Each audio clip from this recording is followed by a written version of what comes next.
to Columbia's Greek Festival. It's nice to have everybody along with us tonight. I'm going to give you a quick discussion on Greek military prowess throughout history.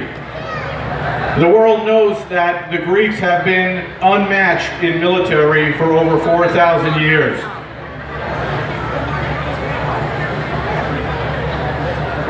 For over 4,000 years, the Greeks have stood and fought for freedom against any and all comers.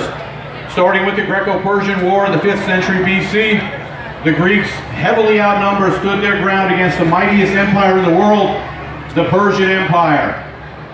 Famous battles like Marathon, Thermopylae, Salamis, and Plataea secured freedom for not only Greece, but for all of Western Europe.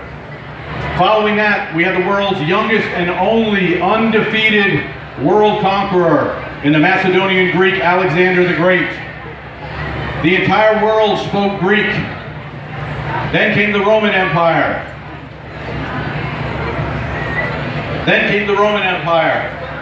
Which historians will say militarily conquered the Greeks. However, culturally, the Greeks conquered the Romans. Any Roman who could afford a Greek physician would hire a Greek physician. Any Roman who could afford a Greek teacher to teach their children would hire a Greek teacher. And throughout history, it made no difference which empire it was. The Persians, the Romans, the Egyptians, the Babylonians, the Assyrians, any empire that wanted brilliant military strategists would hire a Greek. Greek mercenaries, Greek generals. After the Roman Empire fell, the Greek Empire, which was known as the Eastern Roman Empire or the Byzantine Empire, continued on and lasted for 1,000 years longer than the Roman Empire,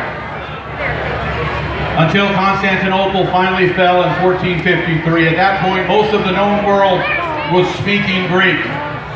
For 400 years, the Greek people suffered under the Ottoman Turkish Empire, horrific tragedies, atrocities, but they never stopped fighting for 400 years. And in the Greek War of Independence in 1821, the Greeks were the first people to break the bonds of slavery against the Muslim Ottoman Turks and get their freedom. Continually fighting takes us up to World War II. Greece was the longest lasting country to fight against the fascist Italians and the Nazi Germans.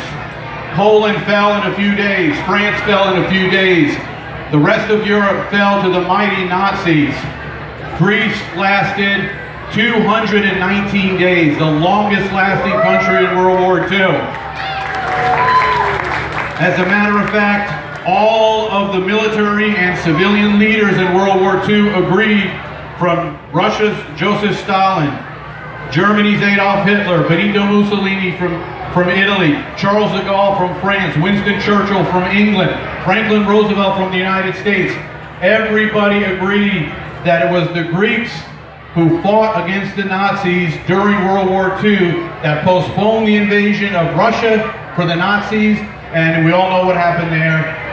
The Russian winter stopped the Nazis. That was a turning point in World War II. So again, it all goes back to the warriors of Greece and their ability to fight regardless of the odds.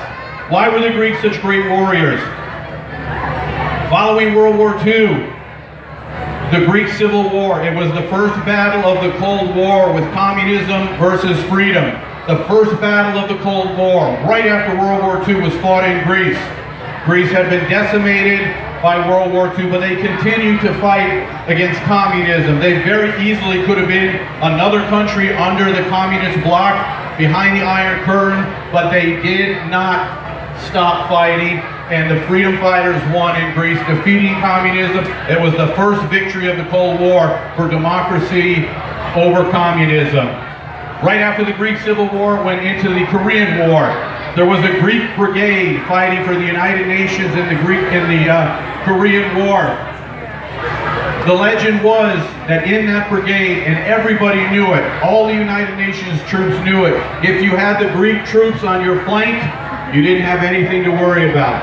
The legend was that you could only wear a mustache in that brigade if you had killed a man in hand-to-hand combat, not with a rifle or a gun, It had to be in hand-to-hand combat.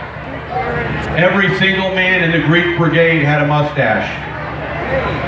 The Greek ferocious warrior spirit, it's a culture, it's a tradition. What makes the Greeks such great warriors? Part of it is their training. One of the things they did in training was a war dance. Now that's not new only for the Greeks. Many cultures had war dances. The Vikings, the Egyptians, the Persians, even here in North America, the Native Americans would do war dances. The Greeks had a war dance as well. We're going to give you the opportunity to see one of these war dances right now. The Evzons are wearing the traditional outfits here of the 1821 Greek War of Independence. They're going to do a dance called a chamiko. It is a traditional war dance of the Greeks.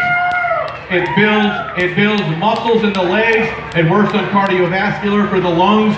And most importantly, it builds muscle memory. If anybody has any experience in martial arts, like karate has katas, these are very similar to that. It allows you to build up strength and endurance. It builds camaraderie amongst the men, and it gets you fired up for warfare. So without further ado, ladies and gentlemen, the Evzons of Greece with the chamiko war dance.